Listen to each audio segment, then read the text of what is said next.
Okay. 3:30 o'clock, so we need to get started.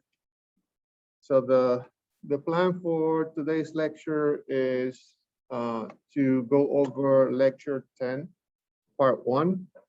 And then we're gonna transition to discussing the second exam. The grades are posted already.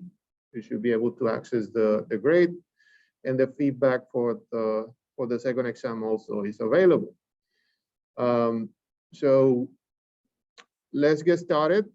The lecture 10 goes into the details of designing conveyor models, which is one of the equipment that we discussed as part of the material handling lecture, our previous lecture, lecture 9.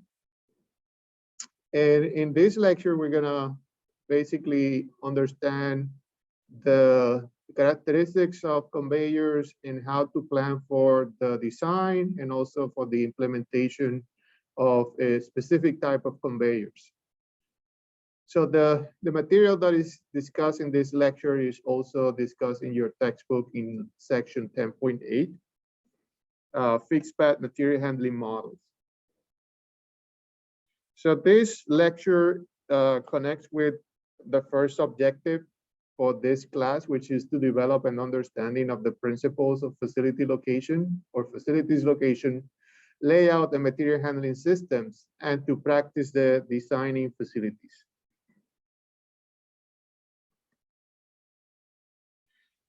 So in this lecture, we're gonna look at trolleys, or the type of conveyors that has trolleys, and similar conveyors with discrete carriers. And we're gonna be looking at the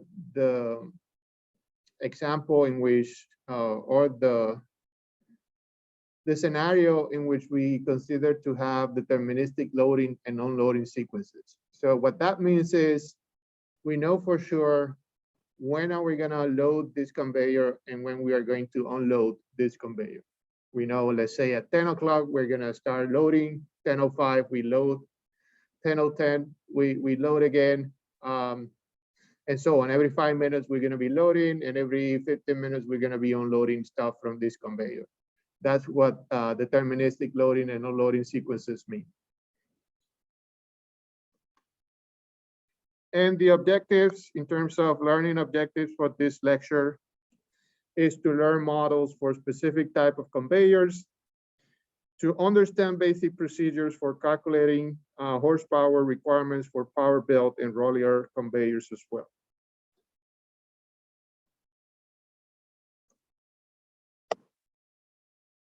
Okay, so in terms of the introduction, so I mentioned the conveyors is a type of material handling equipment. So these are typically used when you have to move stuff from point A to point B and you have a fixed path. So fixed path material handling systems are among the most widely, I'm sorry, you're not, nothing being, yeah. So what's going on?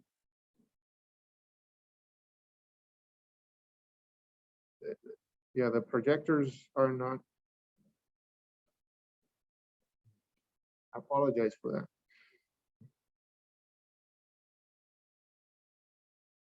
So the fixed path material handling systems are among the most widely used material handling systems, and they include material handling equipment such as the power belt and roller conveyors, the trolley conveyors, and we saw those, and we also provided pictures for those, and then also the automated guided vehicles, or AGVs. The models we present in this lecture provide some basic procedures for the design or analysis of various types of fixed path material handling systems.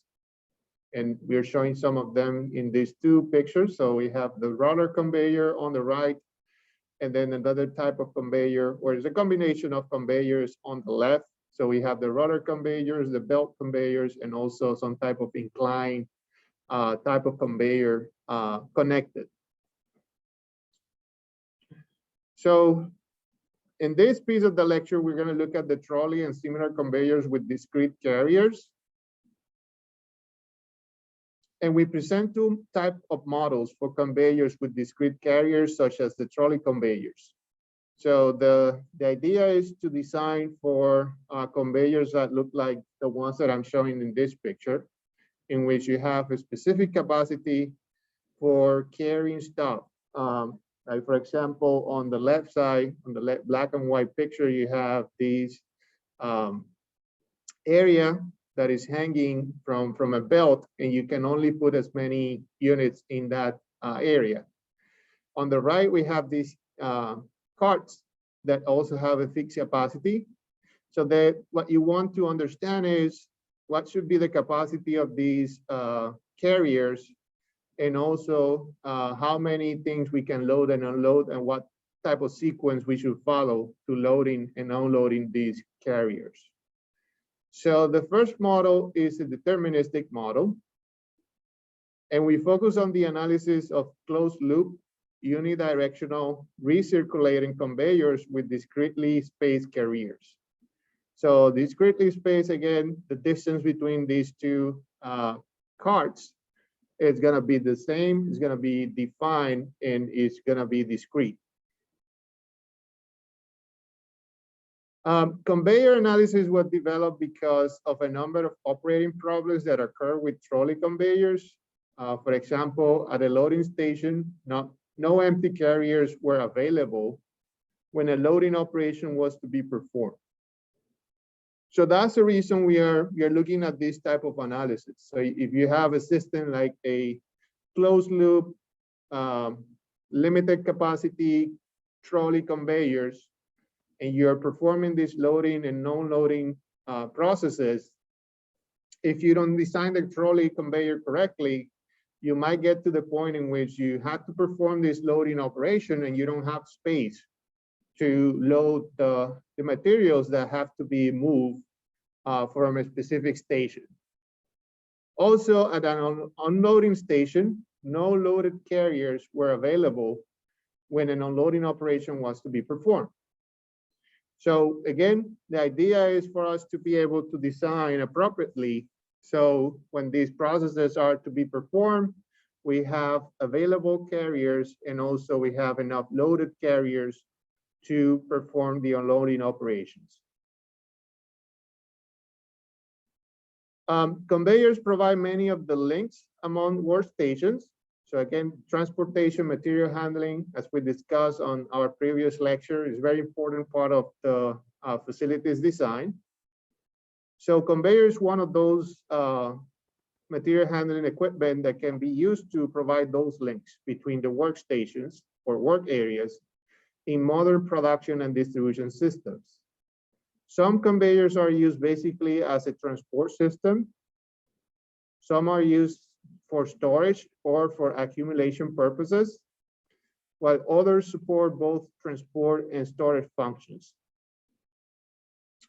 Sortation conveyors are also used extensively by companies that move parcel packages and mail, such as UPS, Amazon, FedEx, and so on. So the components of a conveyor system are the conveyor equipment, the loading and unloading stations, and the operating discipline or computer control employed for the system. So very simple, right? But in order for it to work correctly or to work as expected, we have to make sure that these pieces are planned appropriately. System design parameters include the equipment parameters, such as the speed of the conveyor, waiting space allowances for incoming or outgoing loads, and the number, spacing, and sequencing of loading and unloading stations around the conveyor. So again, planning for these three at the same time, making sure that you have enough space to accommodate all these pieces of the system is challenging, is important. So what are the principles to design closed loop unidirectional conveyors? First one is the uniformity principle. So the idea is that we have materials that should be uniformly distributed over the conveyor. So that's the uniformity principle. We have the capacity principle that says that carrying capacity of the conveyor must be greater than or equal to the system throughput requirements. Okay, so if we are planning for a system that needs to have an output of 100 units per hour, the carrying capacity of that conveyor must be greater than or at least equal to that capacity. And the speed principle says that the speed of the conveyor, measured in number of carriers passing by a fixed point per unit time, must be within the permissible range defined by loading and unloading station requirements and the technological capability of the conveyor. So this one is a little bit more challenging because it depends on many parameters. Okay, so let's look at one way for designing conveyors, and these are conveyor loop with deterministic loading and unloading sequences. And the example or the type of conveyor that we want to design is represented in figure 1. So this is the schematic representation of the recirculating conveyor. So what you see on the circles are stations, right? So, sorry. So we have stations represented by these circles, starting with 1, 2, and so on. So you have these workstations. And then the conveyor is represented by the line. And we have the direction of this conveyor. And we also have the representation of the carriers. So these are discretely spaced carriers. And as you can see, they have about the same distance between cars. So the description of this type of conveyors, there are S stations located around the conveyor. They are numbered in reverse sequence to the rotation of the conveyor. As you can see, the conveyor is rotated in a counterclockwise direction. And the stations are located around the conveyor in number in reverse sequence to the rotation. Okay, and so you see 1, 2, 3, 4 goes in the clockwise direction. Each station can perform loading and or unloading. There are K carriers equally spaced around the conveyor. And the passage of a carrier by a workstation establishes the increment of time used to define material loading and unloading sequences. So we're going to be looking at station 5, for example, and every time we look at an additional carrier going by, then that's going to be used as to define or to establish the increment of time.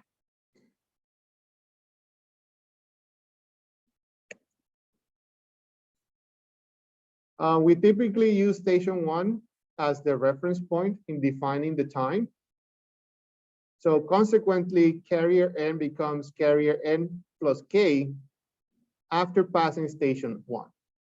So K will be defining this cycle, basically. The sequence of points in time at which a carrier passes station 1 is denoted Tn, where Tn is the time at which carrier N passes station 1. The amount of material or number of items loaded on carrier N as it passes station I is given by a function fi of n for I equals 1 to up to s, which are the number of stations. The amount of material carried by carrier N immediately after passing station I is denoted by hi of n. Each carrier may hold multiple items. So for steady state operation, the total amount of material loaded on the conveyor must equal the total amount of material unloaded. Okay, so we want to make sure that everything we put into the conveyor is unloaded at some point. Since it is assumed that the conveyor will be operated over an infinite period of time, the sequences fi of n are assumed to be periodic with period p. Thus, we have this function, f of I of n, which is going to be equal to f of I of n plus p. Additionally, we have this relation that the summation for all n and i's of f of I of n is going to be equal to 0 because of the requirement that all material that is loaded on the conveyor must be unloaded. Okay, so we're going to have some f of I of n that are going to be positive, meaning that we are loading that into the conveyor. And some of these f of I are going to be negative because they're representing the unloading of from the conveyor. So the summation of those f of i's are going to be equal to 0 to represent, or basically showing the steady state operation. Everything that is loaded is also unloaded from the conveyor. In analyzing the conveyor, is it convenient to employ the following relation? So we have capital F of 1 of n, or capital F1 of n equals the summation from I equals 1 for all stations of f of I of n. So we are going to basically, this piece of the steady state equation, we're going to name that f of, or capital F of 1 of n. And we obtain the following results. K over P cannot be an integer for steady state operation. So that's one of the results. Letting R equals K mod P, and R divided by P must be a proper fraction where the top number less than its bottom number for general sequences of f of 1 of n to be accommodated. So we're going to perform those, we're going to check on our parameters, and we're going to check that these conditions are met before we proceed. It is desirable for P to be a prime number. For these sequences to work, we desire, or we want P to be a prime number. If you're not familiar with the K mod P operation, I'm going to show you an example now. So this is basically computing the residual value of a division. So R equals K mod P means that R is given by the remainder following the division of K by P. So for example, see.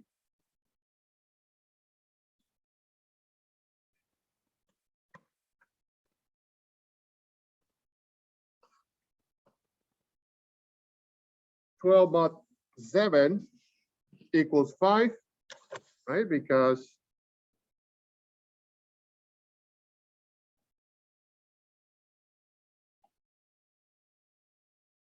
so this is the remainder, and that's what this K mod operator is trying to obtain. And then 26 mod A, so this is 4, this is 2. So same thing. So 26 mod 8 is 2, 12 mod 7 is 5.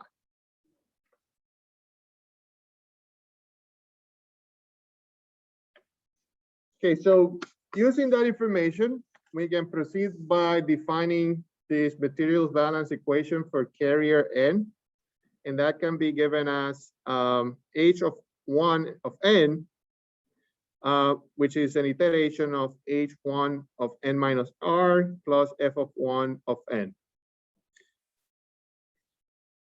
So in order to determine the values of H of I of N, the following approach is taken. we let h of 1 star of n be a particular solution to equation 1, and use the recursion h of 1 star of n equals h of 1 star of n minus r plus f of 1 of n, which is the same equation we have here, but now under the assumption that we will know the value of h of 1 star. And we will assume that that value is going to be equal to 0. So that will give us like an initial solution for the problem. And from there, we're going to start building up the rest of the sequences for this conveyor. Given h of I star of n, the value of h of I plus 1 of star of n is obtained from the relation h star of I plus 1n equals h star of I of n minus f of I of n. Okay, so this is again an iterative process. At the end, what we are trying to find out is the capacity of these carriers for the conveyor. So given h of I of star of n for I equals 1 up to s, we let C be the minimum of all the h of I stars. And then the desired solution is given by inputting that value into this equation, h of I of n equals h of I of star of n minus C. And the required capacity per carrier is going to be equal to the maximum of that set h of I of n. Okay, so that's kind of a summary of the procedure that we are going to follow in order to identify the capacity per carrier of a conveyor of this type, in which we have a loop with cars that are discretely spaced. And we are trying to find out, based on a logic in terms of the unloading and loading sequences, what would be the capacity, the required capacity per carrier to accommodate those sequences. So let's look at one example.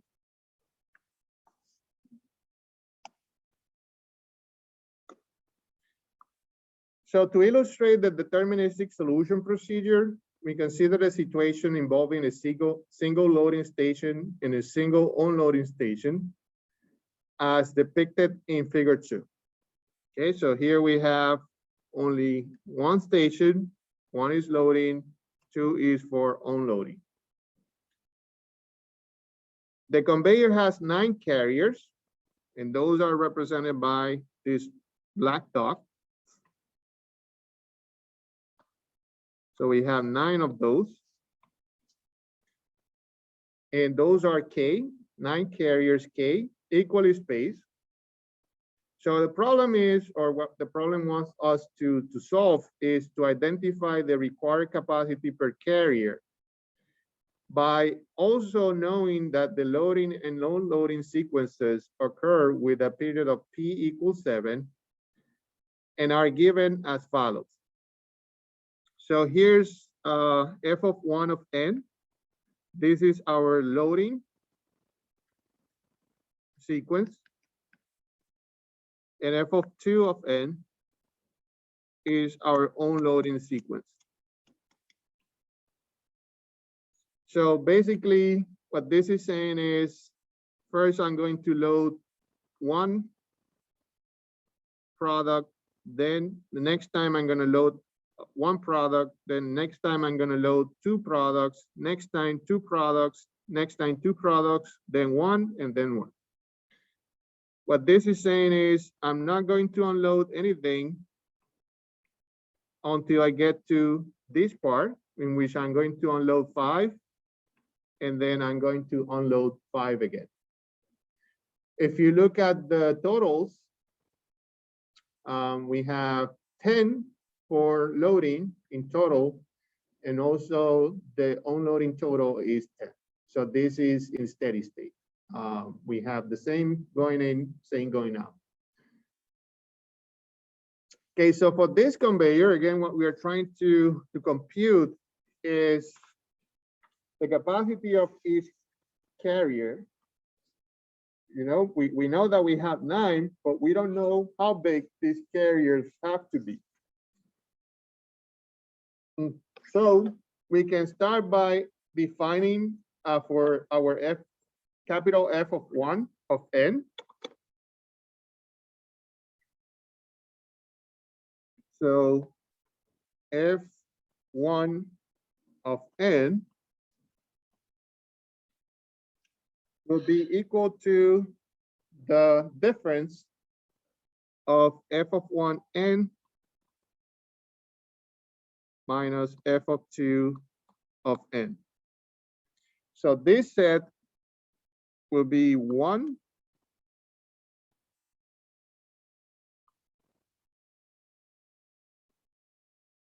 1, 2, 2, 2, minus 4, and minus 4.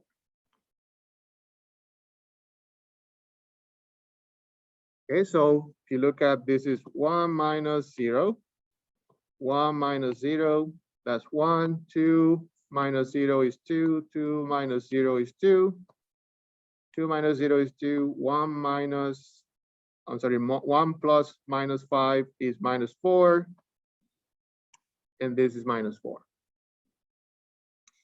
We also have to find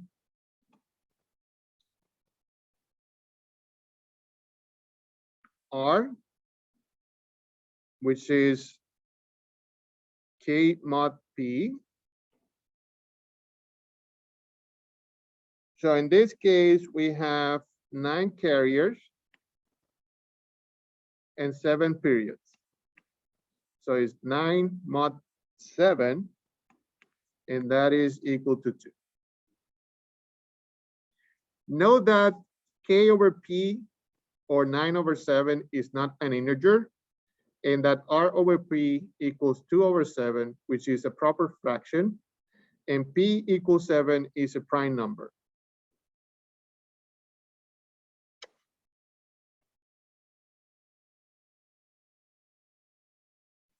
So the next thing we have to do,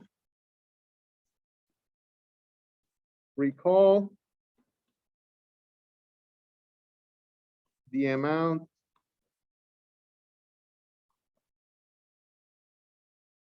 of material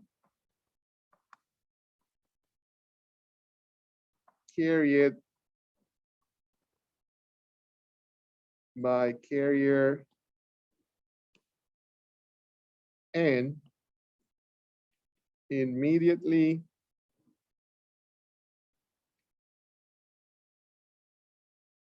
after passing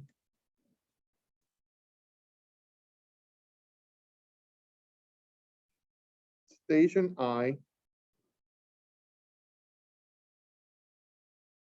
is denoted by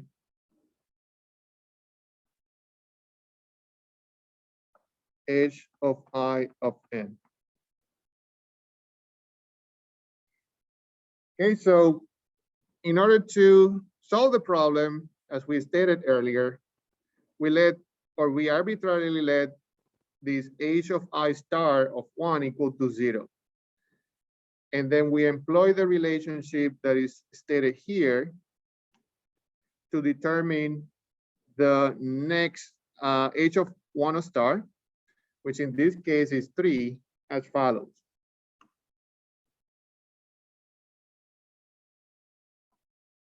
H of 1 star of 3 equals H of 1 star of 1 plus F of 1 of 3. We know that H of 1 star is equal to 0 because it's given here. And F of 1 of 3, if we go back to this definition, F of 1 of 3, that will be 2. So this is plus 2, and this is equal to 2. So why do we use h of 1 star of 1 in this equation?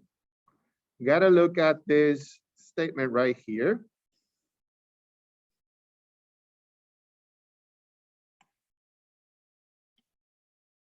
Okay, so this is the equation that we are going to use to find those h of 1 star values.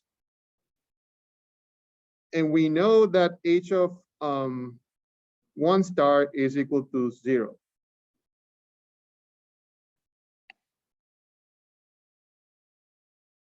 So that's the only value that we know right now. So we want this piece right here to be h of 1 star of 1, because that's the value that we know, or that's the value that we decided to start with in order to find the rest of the value. So we arbitrarily decide to make h of 1 star equal to 0. However, if you notice, for this to become 1, we have to look at these numbers. Okay? So for n minus r to be equal to 1, I need to know what will be the value of n and the value of r. I know r is equal to 2, because that's what we found here. R is equal to 2. So I need to make n equals to 3 in order for 3 minus 2 to be equal to 1. So I can use this number. So that's why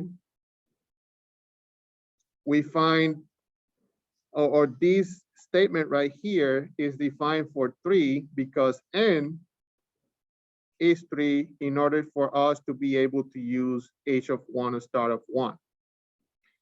So that's why we have a 3 here, that's why we have a 1 here, and that's why we have a 3 here. It's an iterative process. So we find the initial, or we arbitrarily select an initial solution in order for us to be able to find the rest. Okay, so we are assuming that h of 1 star of 1 is equal to 0. So I want to use that information to find the next value. But the next value is defined by this expression in yellow. Okay, the only value that I know right now is h of 1 star of 1. So if I want to substitute that into this equation, I need to find the value of n that will let me use h of 1 star of 1. If we look at that expression, that should be n minus r. R is 2, so for h of 1 star to be equal to 1, then n is to be equal to 3. So the next value that we're going to find is h of 1 star of 3, which is what we did here. And at this point, we have the values of h of star of 1 of 3 and h of star of 1 of 1. So we have two values. And now I'm going to use h of 1 star of 3 to find the next value.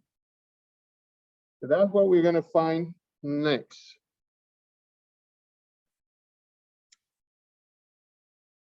Okay, so I have h of star. So that's what we found here. Okay, so that's what we did in the previous.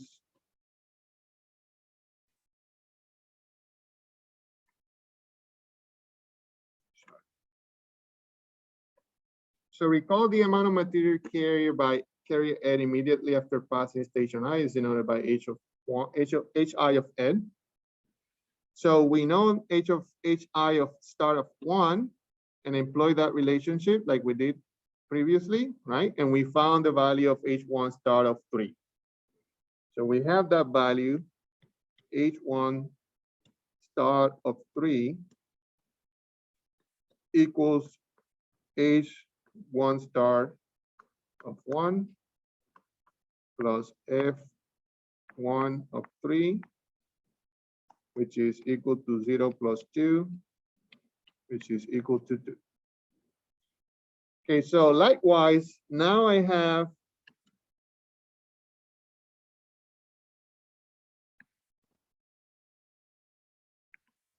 the value for h1 star of 3, and that is equal to 2. So I want to use this value to find the next H1 star. Okay, so if I apply this equation, I want to have an expression that is going to use H1 star of 3 here. And the number that is going to give me 3 here is 5, because 5 minus 2 equals 3. So I want to have 3 here. So the next value, or the next n that I'm going to find, is H of 1 star of 5 plus F of 1 of 5. So likewise, I can find that number here. H1 of star of 5 will be equal to H1 star of 3 plus F1 of 5. So I know this value is equal to 2. And F of 1 of 5, if I go back to the set, that would be 1, 2, 3, 4, 5, that would be 2. So this is 2 plus 2, and this is equal to 4. So now I have the value for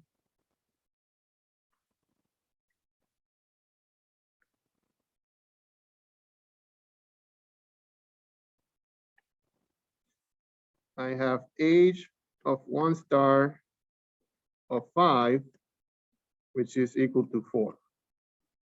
So I go to the same process. I want to find the next value, and I want to use this. So H1 star of 5. So for this value to be equal to 5, I need to have an n to be 7. So the next value that I'm going to find is for H1 star of 7 plus F of 1 of 7, right? So my n is 7, and making this equal to 7, if I make this equal to 7, this is 2, then that's going to be equal to 5, which is the value that I have now. So I proceed with H1 star of 7, which is equal to H1 star of 5 plus F1 of 7. And this is, I know H1 of star of 5 is equal to 4. And then I go to my F sequence. I'm looking for 7 now. 1, 2, 3, 4, 5, 6, 7. That's minus 4. So this is going to be plus minus 4. And this is 0. So got the next one. So H1 star of 7 equals 0. Yes. This one? This one is coming from here. So that's the value of H1 of 5. Yes. So we are basically using the result from the previous iteration to find the next value. Yes. Yes. So now we got H star of 1 of 7, and I want to use that value to find the next one. So if I go back to this equation, I want to use H of 1 star 7 here. So for that, F of 1, if I want to use 7, I want this to be equal to 7, then my n has to be equal to 9, right? Because 9 minus 2 equals 7.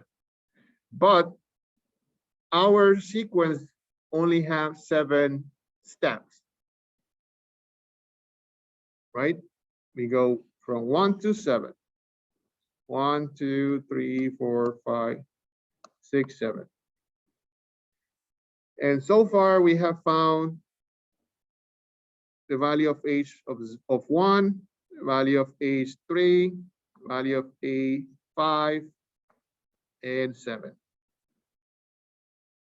So again, our sequence goes from 1 to 7. So this equation now is telling me, okay, the next value that you have to find is 9. But our sequence doesn't go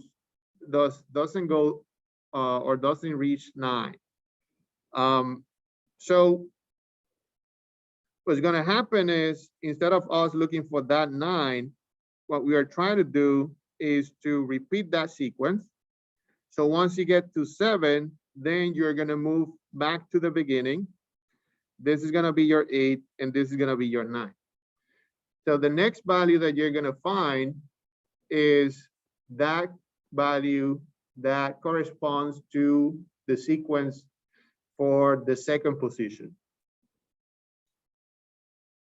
So our H1 start of 7 now will go back to 2.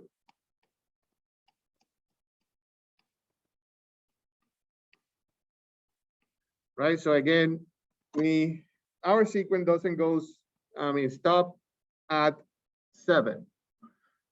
So at that point, we have to restart the counting. So we got onto 7, and then we do 2 more. So that will take us to position number 2 in the sequence. We go 1, 2, 3, 4, 5, 6, 7, and then 2 extra positions. You go back to 1 and 2. So the next value that we're finding is H1 start of 2, which will be corresponding to this. So H1 start of 9 is a thing. However, since P equals 7, or the period equals 7, H1 start of 9 will be equal to H1 start of 2. Hence, we have H1 start of 2 will be equal to H1 start of 7 plus F1 of 2, which is going to be equal to 0, which is the value of A star 7, plus F1 of 2, which is equal to 1. So this is 1. And likewise, we have 2 other values that we need to find. Those are the ones corresponding to 4 and 6. So we can repeat the process, and we can find H1 start of 4, which is going to be equal to H1 star of 2 plus F of 1 of 4. And this is going to be equal to 1 plus 2, which is equal to 3. And then we have H1 start of 6, which is equal to H1 start of 4 plus F of 1 of 6, which is 3 minus 4, and this is minus 1. So that completes the sequence and also the computations that we needed for the values of HI star. So now we're going to use this information. We have a question here. So 1 minus minus 5, where are we?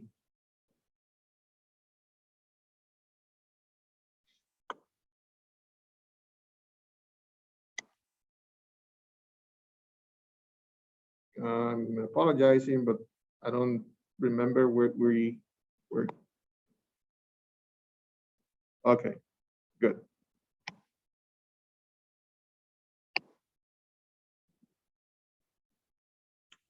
Okay, so using that information, now we can define this set.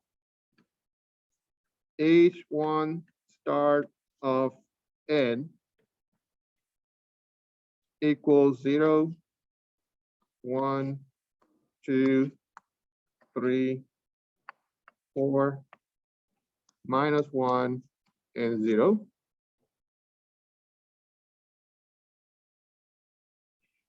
And the values of H2 star are obtained using this relation. So this is for the unloading station. So now we're going to look at the difference between these two sets, H1 star of n minus F of 1 of n. So this is going to be H2 star of n, which is equal to 0, 1, 2, 3, 4, -1, and 0, minus this F1 of n, which is 1, 1, 2, 2, 2, 1, and 1. And this is going to be equal to -1, 0, 0, 1, 2, -2, and -1. And then the capacity for, the C value, the value of C is found to be C equals the minimum of H star I, or I and N, the minimum of H I and star for all I's and N. Let me write this again. Doesn't look clear to me.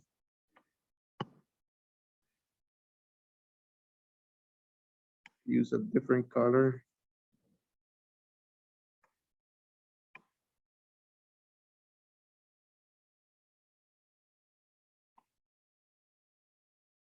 So C is going to be equal to the minimum using I and N of HI star of N. So if we look at the minimum value from this set, that minimum value will be -2. So C is going to be equal to -2. So for I equals 2 and N equals 6, consequently, the sequences HIN are given by the following. HIN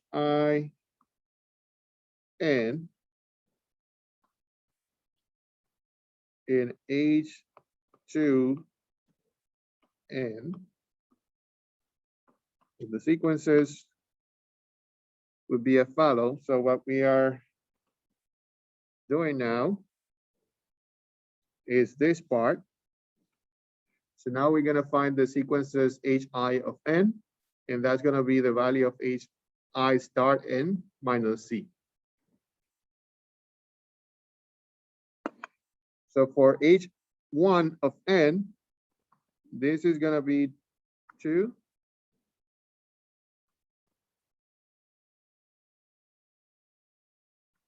3, 4, 5, 6, 1, and 2. So let me double check that. So it's gonna be this minus this. So that's positive 2. It's gonna be this minus this. So it's 1 minus 2, so that's 3, right?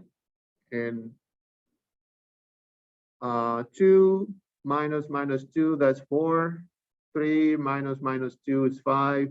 4 minus 2 is 6. Minus 1 minus 2 is positive 1. And 0 minus 2 is equal to positive 2. And then H2 of n,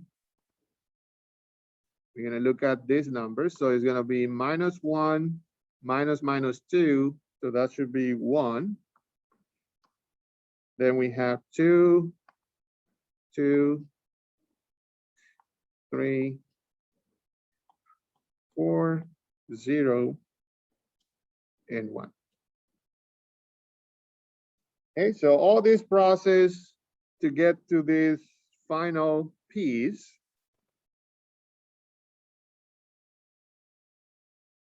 to find the capacity that is needed for each one of these carriers, which is going to be B. So B is going to be the maximum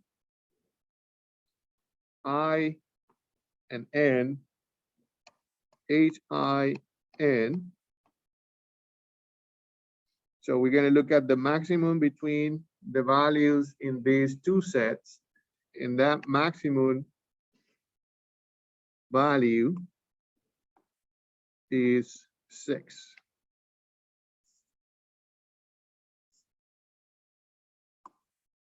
So this is going to be equal to 6. And this is for I equals 1 and N equals 5. So 1 and N equals 5. Okay, so therefore, conclusion, each carrier must have sufficient capacity to accommodate 6 items based on the number of carriers, the number of loading and unloading stations, and the loading and unloading sequences that were provided. This conveyor should have this number of carriers, should have at least a capacity of 6, or be able to accommodate at least 6 items in each cart in order for this conveyor to work appropriately. And that's the conclusion of this problem. So all this process, again, we are looking at the changes in loading and unloading sequences for these two stations for a specific number of carriers in this conveyor. And the conclusion is for this conveyor to work appropriately, we need to have at least space for 6 items in each of these 9 cars.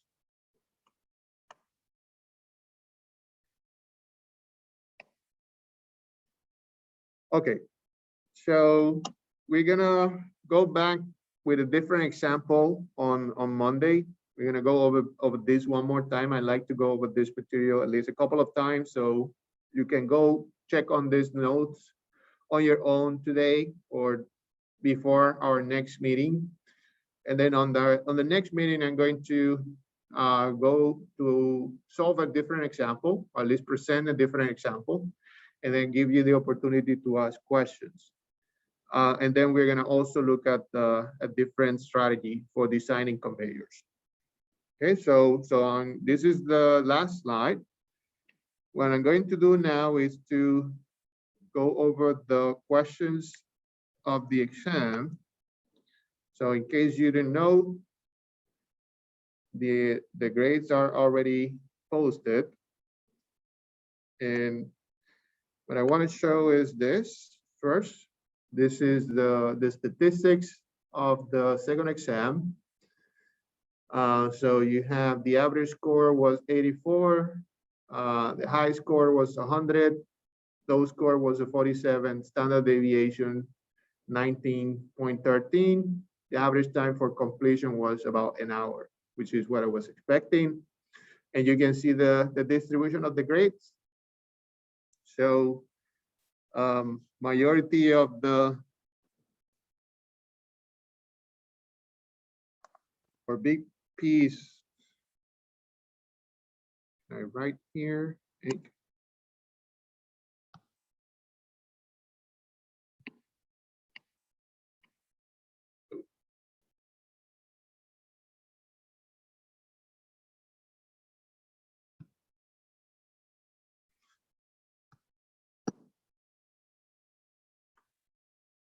Yeah, so you can see that most of the students were in that area, which is good.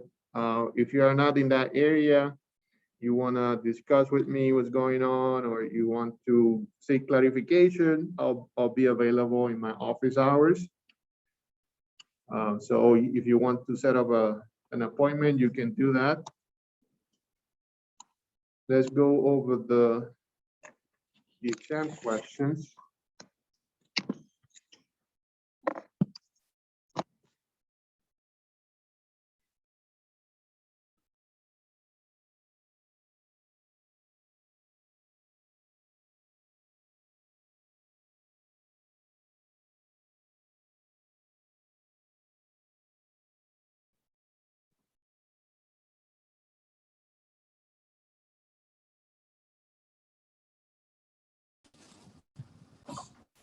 Okay, so here's the answer for the multiple choice question. Supply chain management is concerned with the management and control of the flow of material, information, and finances. In facilities planning, structural system considering column spacing, materials, and configuration. One of the major problems in facilities thermal performance is how to make effective use of the solar gain. Life safety systems are designed to control emergency situations that will disrupt normal operations, such as power failures, seismic events, and fire. Total area required for park automobile depends on the size of the parking space, parking angle, and the aisle width. The recommended minimum number of toilets in a facility is determined based on the type of business and the number of occupants. Which of the following is the primary goal of office design? Is to minimize the communication costs, and which office layout has extensive use of partitions and is the most common layout? Is the open plan. Material handling planning takes into account the following components: materials, the move to be made, and the method used to make the move. And positioning equipment is used to handle material at single locations and so that it is in the correct position for subsequent handling, machining, transport, or storage. Okay. Then we had 3 problems. In the majority of the students were able to solve this without problems. There were a group of students that were using a different equation, not sure what they were trying to do, but the methodology was discussed in class multiple times. And also we have a couple of problems in the assignment. So we have some of the students had some computational mistakes at the time of selecting the area. So I took some points off. If you did something completely different to what we discussed in class, most likely you lose all the points. But if you follow the process that was discussed in class and you got different numbers, I took points for, minimum amount of points for computational errors or for selecting the wrong area. So the answer QH was 1.27 e to the power of 7, which is the summation of the Q for the roof, doors, windows, walls, and infiltration. For the parking, the number of modules were 6, determined number of cars per lane. So without the circulation lanes, you can accommodate up to 44 cars. only 2 lanes were able to accommodate these 44 cars. Then the rest of the lanes were impacted by the circulation lanes. So in total, we have 12, 2 lanes per module, and 2 of those will hold 44, and 10 of them will hold 41. So in total, we have 498 parking spaces. And this is the last problem.